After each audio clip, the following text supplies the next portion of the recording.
இந்த நாட்களிலே இயேசு கிறிஸ்து சிலுவையில் தம்முடைய திருவாய் மொழிந்து சொன்னதான வார்த்தைகளை குறித்து நாம் தியானித்து கொண்டு இருக்கிறோம். ஸ்ரீயே, அதோ உன் மகன் என்று தன்னுடைய தாயை பார்த்து சொல்லுகிற அவருடைய வார்த்தை யோவான் 19:25 இயேசுவின் சிலுவையின் அருகே அவருடைய தாயும் தாயின் சகோதரி கிளையோப்பா மரியாளும் மக்தலேனா மரியாளும் நின்று கொண்டிருந்தார்கள். நிறைய ஸ்திரீகள் இருந்தாங்க. அதில் முக்கியமான பங்குள்ள இந்த ஸ்திரீகளையும் சொல்றாரு. எல்லாரையும் பார்த்து இந்த வார்த்தையை சொல்லல. ஸ்ரீயே, அதோ உன் மகன். தன் தாயை பார்த்து சொன்னார். எப்படி, எதற்கு என்பதை குறித்து தான் பார்க்க போகிறோம். யோவான் 19:26 அப்பொழுது இயேசு தம்முடைய தாய் அருகே நின்ற தமக்கு அன்பா இருந்த சீசரையும் கண்டு, எல்லாரையும் கண்டு இல்ல, எல்லார்கிட்டையும் தன்னை அவரை ஒப்பு கொடுக்கல, தம்முடைய தாயை நோக்கி ஸ்ரீயே என்று கூப்பிட்டார். அதோ உன் மகன் என்றார். அதோ உன் மகன் அப்படின்னு சொல்றாரு. கையை காலை நீட்ட முடியல, கூப்பிட்டு தலையாட்டி காமித்து சொல்றாரு. யோவான் 19:27 பின்பு அந்த சீசனை நோக்கி அதோ உன் தாய் என்றார். அந்நேரம் முதல் அந்த சீசன் அவளை தன்னிடமாய் ஏற்றுக்கொண்டான். தாயா ஏற்றுக்கொள்கிறான். இந்த அம்மா அவர் மகனாக ஏற்றுக்கொண்டு அவரிடத்துல போய் சேர்றாங்க. நிறைய விளக்கம் சொல்கிறதுக்கு எனக்கு இந்த இடத்துல நேரம் இல்லைப்பா. ஆனால் கவனித்து கேளுங்க. மத்தேயு 27:55 மேலும் இயேசுவுக்கு ஊழியம் செய்யும்படி கலிலேயாவிலிருந்து அவரோட கூட அநேக நாட்களாய் வருஷங்களாய் அவரை பின் சென்று கொண்டு வந்திருந்த அநேக ஸ்திரீகள் அங்கே தூரத்தில் நின்று பார்த்து கொண்டிருந்தார்கள். அவங்க மத்தியில் தான் தன் தாயை கூப்பிடுறாரு. கூப்பிட்டு ஸ்திரீயேன்னு சொல்கிறாரு. அவர் இன்னும் ஸ்திரீயை சொன்னது பெரிய அதிசயமாக பார்க்க வேண்டாம்.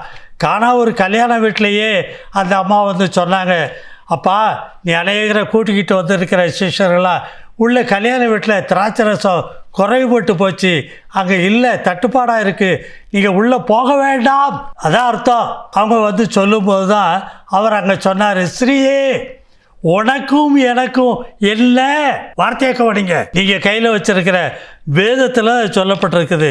அவர் சொல்கிறாரு, என் வேலை இன்னும் வரலை, நான் இந்த ஊழியத்துக்குள்ளேயே உள்ள வர ஆரம்பிக்கலை, நீ இப்போவே வந்து இடைப்பட ஆரம்பிக்கிறியே. 12 வயசில் காணாமல் போன நேரத்துலையும் கூட நானும் உன் தகப்பனும் தேடலமே சொல்லும்போது ஏன் என்ன தேடினீங்க? நான் என் பிதாவுடைய காரியத்தில் நான் இருக்க வேண்டும் என்பது உங்களுக்கு தெரியாதா? அப்போவே அவர் அது காரியத்தை சொன்னார். மரியாளுடைய எதிர்பார்ப்பு என்னவா இருந்தது, அதை பார்க்க போகிறீங்க. இயேசு கிறிஸ்து உலகத்தில் ஏன் மரியாளுக்கு மகனாக வந்து பிறந்தார்? உனக்கும் ஸ்ரீக்கும் உன் வித்துக்கும் அவள் வித்துக்கும் பகையை உண்டாக்குவேன். பகை உண்டாக்க வேண்டியிருக்கு. இயேசு கிறிஸ்து பகையை எப்படி உண்டாக்குறாருன்னா, தன்னுடைய மாம்சத்திலே கொலையுண்டு ஆத்மாவை மரணத்தில் ஊற்ற வேண்டியிருக்கப்பா. அதுக்காகத்தான் சிலுவை தூக்கிக்கிட்டு இருக்காரு. இதை யாரும் அறிந்து கொள்ள முடியலை. மரியாள் நினைக்கிறா தனக்கு மகனாக வந்துட்டாருன்னு சொல்லி. இல்லை, அவருடைய வித்தில் அவர் எடுத்துக்கொண்டார்.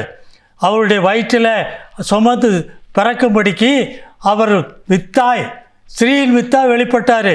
புருஷனுடைய சித்தத்தின்படி அல்ல, இவருடைய சித்தத்தின்படி அல்ல, பிதாவின் சித்தத்தின்படி அவர் வந்திருக்கிறாரு. அதை அறியாதிருந்தாள், உணர முடியல. ஏன்னா அவளும் மாம்சத்தில் இருந்தார். அவர் உன் தலையை நசுக்குவார், நீ அவர் குதிகாலை நசுக்குவாய்ன்னு சொன்னார். இந்த சத்ருவுக்கு விரோதமாய் வந்து அவன் தலையை நசுக்க வேண்டியிருக்கு. அதிகாரத்தை எல்லாம் எடுத்து போட வேண்டியவராக வந்திருக்காரு. ஆனால் பலவீனமாக தொங்குறாரு. யாராலையும் புரிந்து கொள்ள முடியலை. மாம்சத்தினால் பிறப்பது மாம்சமாக இருக்கும். எல்லா ஜனங்களும் அவர் அப்படித்தான் பார்த்தாங்க. மரியாளுடைய குமாரனாக பார்த்தாங்க. ஆவியினால் பிறப்பது ஆவியாக இருக்கும். இன்னும் ஆவியினாலே யாரும் பிறக்கலப்பா. இயேசு கிறிஸ்து தான் ஆவியினால் பிறந்து இந்த பூமிக்குள்ளே வந்து இப்போ சிலுவையில் நிறைவேற்ற வேண்டியிருக்கு. இவர் நிறைவேற்றின பின்பு அவர் போய் தமக்குள்ள இருந்த பரிசுத்த ஆவியும் கூட அவர்களுக்குள்ள அனுப்ப வேண்டி இருக்குது. பரத்துக்கு ஏறி போய் அந்த நாள் வரையில் எல்லாரும் மாம்சத்தில் தான் இருந்தார்கள். ரோமர் 7:18 அது எப்படி எனில், என்னிடத்தில், அதாவது என் மாம்சத்தில் இருக்கிற ஒவ்வொரு ஜனமும் சொல்லக்கூடியது, நன்மை வாசமாய் இருக்கிறதில்லை என்று அறிந்திருக்கிறேன். நன்மை செய்ய வேண்டும் என்கிற விருப்பம் என்னிடத்தில் இருந்தாலும் நன்மை செய்வதோ என்னிடத்தில் இல்லை. அதனால தான் அவரை கொண்டாந்து சிலுவையில் அறைய ஒப்பு கொடுக்குறாங்க. ரோமர் 8:5 மாம்சத்தின்படி நடக்கிறவர்கள் மாம்சத்துக்குரியவிலே சிந்திக்கிறார்கள். மாம்சத்தின் சிந்தை மரணம். 8:6 பார்க்குறோம். ஆவியின் சிந்தையோ ஜீவனும் சமாதானமுமாம். இந்த அனுபவம் இயேசு கிறிஸ்துவுக்குள்ளே இருக்குது, ஆவியின் சிந்தையில் இருக்கார். மற்றவங்கெல்லாம் மாம்ச சிந்தையிலிருந்து பார்த்துக்கிட்டு இருக்கிறாங்க. ரோமர் 8:7 மாம்ச சிந்தை தேவனுக்கு விரோதமான பகையாக இருக்குது. கலாத்தியர் 5:17 மாம்சம் ஆவிக்கு விரோதமாகவும் ஆவி மாம்சத்துக்கு விரோதமாகவும் இச்சிக்கிறது. இதுதான் அவர் சிலுவையில் தொங்கும்போது நடந்த காரியம். அதுதான் மாம்சத்துக்குரியவர்கள் ஆவிக்குரிய சிலுவையில் மாம்சத்துக்குரியவனாகவே பார்க்க நினைத்தார்கள். இந்த மரியாள் எப்படி இருந்தால் மற்றவர்களுடைய எதிர்பார்ப்பெல்லாம் இப்படியெல்லாம் நீ எத்தனையோ அற்புதங்கள் அடையாளங்களை செய்தீரே, ஆனால் ஒரு யூதன் தொடக்கூடாத ஒரு சிலுவையை நீ தொட்டு சுமந்து சிலுவையில் அறையப்பட்டு ஐயா ஒரு பரிதாபமாய் கிடக்கிறீரே, எல்லாம் இது ஏன் ஒரு கல்லனை போல துஷ்டனை போல உன்னை சிலுவையில் அறைந்திருக்கிறார்களே, ஏன் ஏன் ஏன்னு சொல்லி அவங்கள கேட்டுக்கிட்டே இருக்கிறாங்க. மறிக்க போகிறீர் ஐயா, நானே ஜீவன் சொன்னீரேன், எங்களுக்கு புரியலை. நானே உயிர்த்தெழுதல் ஜீவனமாக இருக்கேன்னு சொன்னீரேன், எங்களுக்கு புரியலை. அந்த ஜனங்க எல்லாம் எதிர்பார்த்தாங்க. அவ்வளவு வித்தியாசமாய் ஆவிக்குரியவராக இருக்கிறவரை அறிந்து கொள்ள முடியவில்லை. இங்கே மரியாள் என்ன எதிர்பார்த்தான்னு பாருங்க. இவளுக்கு லூக்கா 1:31 தேவதூதன் வந்து சொல்லியிருந்தான், இதோ நீ கர்ப்பவதியாகி ஒரு குமாரனை பெறுவாய், அவருக்கு இயேசு என்று பெயரிடுவாயாக. புருஷனுடைய சித்தம் இல்லாமல் நீ கர்ப்பவதியாவ. அதிசயம், அற்புதம், அது தேவனுடைய சித்தம். அவருக்கு நீ இயேசு என்று பெயரிடுவாய், அவர் தமது ஜனத்தின் பாவங்களை நீக்கி அவர்களை இரட்சிப்பார். அப்படி சொல்லப்பட்ட வார்த்தை அவளுக்குள் இருந்தது. அதை நம்பலாம், ஆனால் விசுவாசிக்க முடியல, ஏற்றுக்கொள்ள முடியல, உணர்வுடைய முடியல, புரிய முடியல. இந்த ஜனத்தை ரட்சிப்பேன்னு சொல்லி உன்னை எதிர்பார்த்திருந்தேனே, நீ இப்படி சிலுவையில் தொங்குறியே. அவன் மரியாளுக்குள்ளே இருந்த எண்ணங்கள். லூக்கா 1:32 அவர் பெரியவராக இருப்பார், உன்னதமானவருடைய குமாரன் எண்ணப்படுவார், கர்த்தராகிய தேவன் அவருடைய பிதாவாகிய தாவீதின் சிங்காசனத்தை அவருக்கு கொடுப்பாருன்னு சொல்லியிருந்தாரே. உன் மேலே போர்டில் மேலே எழுதி வச்சுருக்கே யூதர்களின் ராஜான்னு சொல்லி. அப்படியா, நீ இப்போ இன்னும் கொஞ்ச நேரத்தில் மறிக்க போறியப்பா? என்ன இந்த வார்த்தையெல்லாம் மெய்யா இருக்குதா? சொன்ன வார்த்தையெல்லாம் என்னாச்சு? மரியாள் எதிர்பார்த்து கொண்டு இருக்கிறா. புரியலை, உணர்வுடைய முடியலை. நேற்றைய தினம் கூட சிலுவையில் தொங்கிக்கிட்டு இருக்க இயேசுவை பார்த்து சொல்கிறான், ஜனங்கள் எல்லாரும் கூப்பாடு போட்டாங்களே, உன்னதமானவருக்கு ஓசானா, தாவீதின் குமாரனுக்கு ஓசானா, ராஜாவாய் வாரான்னு சொல்லி அவ்வளவு சந்தோஷமாக கொண்டாடல அந்த ஜனந்தானப்பா ஓ முன்னாடி நிற்கிறாங்க. என்ன ஆச்சு உனக்கு? மரியாள் கேட்குறா தனக்குள்ளே. லூக்கா 2:33 அவரை குறித்து சொல்லப்பட்டவர்களுக்காக யோசேப்பும் அவருடைய தாயாரும் ஆச்சரியப்பட்டார்கள். இங்கே தீர்க்கதரிசனமாக சிமியோன் வந்து சொல்கிறான் எருசலேம் தேவாலயத்தில். பின்னும் சிமியோன் அவர்களை ஆசீர்வதித்து அவருடைய தாயாகிய மரியாளை நோக்கி, இதோ அநேகருடைய இருதய சிந்தனைகள் வெளிப்படத்தக்கதாக இஸ்ரவேலில் அநேகர் விழுகிறதற்கும் விரோதமாக பேசப்படும் அடையாளமாவதற்கும் இவர் நியமிக்கப்பட்டிருக்கிறார். தீர்க்க தரிசனம். அவளால் புரிந்து கொள்ள முடியலை. தாயை பார்த்து தான் அவன் ஏற்கனவே சொன்னான். இன்னும் சொல்கிறாரு, உள்ள ஆத்மாவையும் ஒரு பட்டயம் ஊடுருவி போவோம். என்ன பட்டயம்? யார் இவர்? இப்படியெல்லாம் தேவதூதர்களால், மேய்ப்பர்களால், இன்னும் ஞானிகளால் வந்து நடந்த சம்பவங்களெல்லாம் அறிந்திருக்கிறேனே. என்னென்ன அற்புத அடையாளங்கள்லாம் செய்தார். பட்டயம் உருவி போவோம், உன் ஆத்மாவை உழுவும் சொல்கிறாரு. என்னென்னவா யோசிக்க ஆரம்பித்தா. லூக்கா 2:49 நீங்கள் ஏன் என்னை தேடினீர்கள்? எங்களோட கூட வந்துரு, உன்னை கொல்றதுக்கு தேடிக்கிட்டு இருக்காங்கப்பா என்று அவர்கள் வெளியே நிற்கும் பொழுது தான் இயேசு அவர் சொன்ன வார்த்தையை, ஒரு காரியத்தை நீங்கள் அறியலாம். மத்தேயு 12:50 பரலோகத்தில் இருக்கிற என் பிதாவின் சித்தத்தின்படி செய்கிறவன் எவனோ அவனே எனக்கு சகோதரனும் சகோதரியும் தாயுமாய் இருக்கிறான் என்றார்.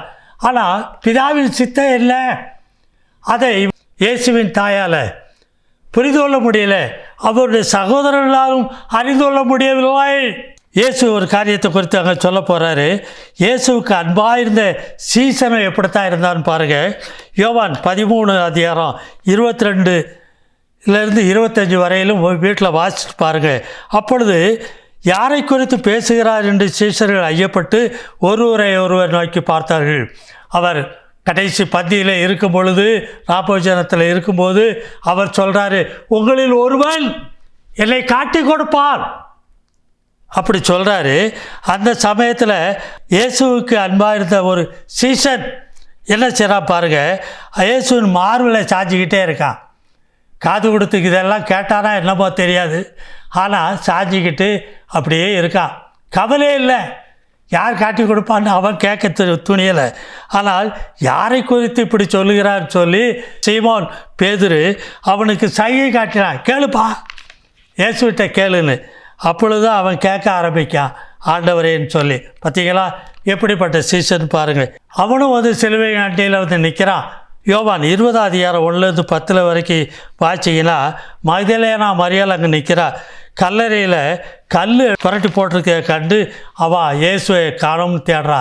அவர் உயிர்த்தெழுவாருங்கிற நம்பிக்கை இல்லாதிருந்த ஒரு சகோதரி தான் அவளும் வந்து அங்கே நிற்கிறா. அவளும் ஓடி போய் அந்த பேதுரு இடத்திலும் மற்ற சீசர் இடத்திலும் போய் சொல்கிறா. அங்கே பார்த்தீங்கன்னா அந்த பேதுருவும் அந்த யோவானும் வேகமாக ஓடி வராங்க. அவர் உயிர்த்தெழுந்திருப்பார்னு தெரிஞ்சால் எதுக்கு ஓடி வர வேண்டியிருக்கும் பாருங்கள். என்ன நிலை, எப்படி இருந்திருக்காங்க அவருடைய சீசர்கள். சரி, பேதுருவை பார்க்கலும் மற்ற சீசன் யோவான் அவனுக்கு முந்தி வேகமாக ஓடியாந்தான்.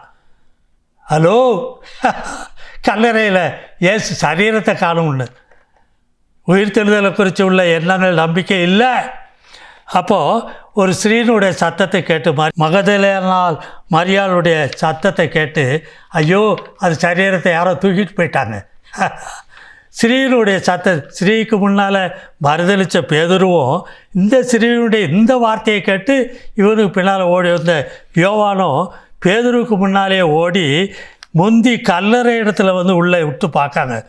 அவர் மரித்தோரிலிருந்து எழுந்திருக்க வேண்டும் என்கிற வேத வாக்கியத்தை இன்னும் அவர்கள் அறியாதிருந்தார்கள்.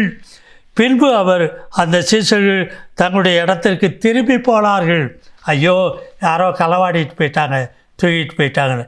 இதான் அந்த அன்பாக இருந்த சீசே யோவான். நல்லா கவனிங்க, பேதுரு மறுதளிச்சான். ஜெபம் பண்ணுவோமா? பரிசுத்தமுள்ள நல்ல பிதாவே, இந்த வேலைக்காய் உம்மை துதிக்கிற ஸ்தோத்தரிக்கிறப்பா. தேவனே, இந்த வேளையிலும் நாங்கள் கேட்ட செய்தியால் தகப்பனே, ஸ்ரீயே இதோ உன் மகன் என்றும், அப்பா உம்முடைய சீசரை பார்த்து இதோ உன் தாய் என்றும் ஒப்பு கொடுத்தீரே. உம்முடைய வார்த்தைகளை நாங்கள் கேட்டோம் தகப்பனே.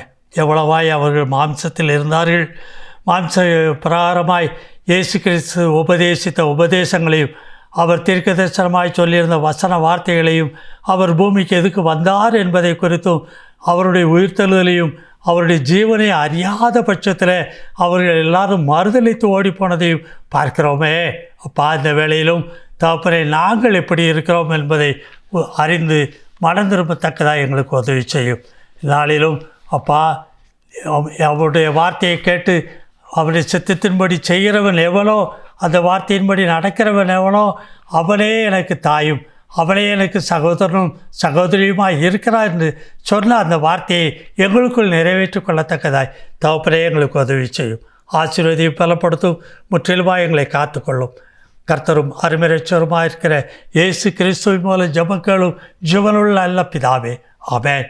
ஹல்லேலூயா.